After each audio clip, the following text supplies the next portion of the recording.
Donald Trump may strike a new tone on that stage you see tonight, but that has not stopped the Biden campaign from portraying him as a risky choice for America. And to make that case, they often turn to the former president's own words, which made us wonder how Donald Trump's biggest supporters, the folks right here at the Republican National Convention, would interpret his more controversial quotes.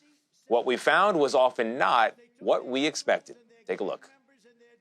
The one big code is, well, I'm going to be a dictator. He says, you're not going to be a dictator, are you? I said, no, other than day one. We're closing the border, and we're drilling. So in essence, what he's saying is, I'm going to make up some executive orders that are going to change the direction that we're going. For some Republicans, there are easy explanations. A massive fraud of this type and magnitude allows for the termination of all rules, regulations, and articles. He's talking about the election fraud that he alleges in even those found in the Constitution. He's talking about suspending the Constitution here, it sounds like. Well, it sounds like it, but I don't think it's going to be hard to implement. I don't think he's going to do it. He's a man, black letter law, not the spirit of. Others will admit he can be coarse. You know, this is a famous quote of his: "For those who have been wronged and betrayed, I am your retribution." Well, I think that's a little bit, I think retribution's a little bit strong, but. A little bit strong. Yeah. I'm a Marine, so he comes across very Marine-like in what he has to say. But what often alarms Democrats, When they let, I think the real number is 15, 16 million people into our country, when they do that, we got a lot of work to do. They're poisoning the blood of our country. hasn't even been heard by some Republicans. He's poisoning the blood of America. The immigrants, they're poisoning the blood, the people who cross the border illegally.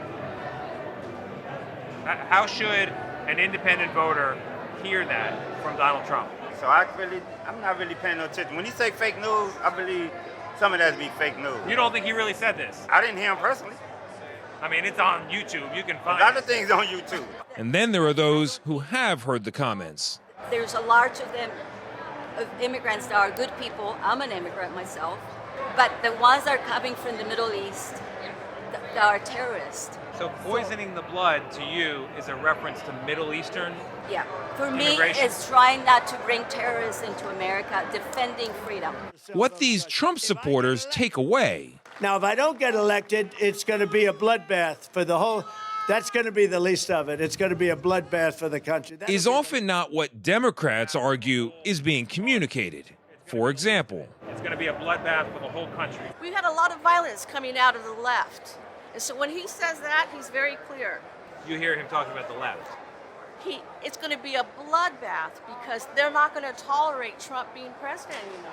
in this election year, perhaps like all the others, what matters most is not what's said, If this election isn't won, I'm not sure that you'll ever have another election in this country.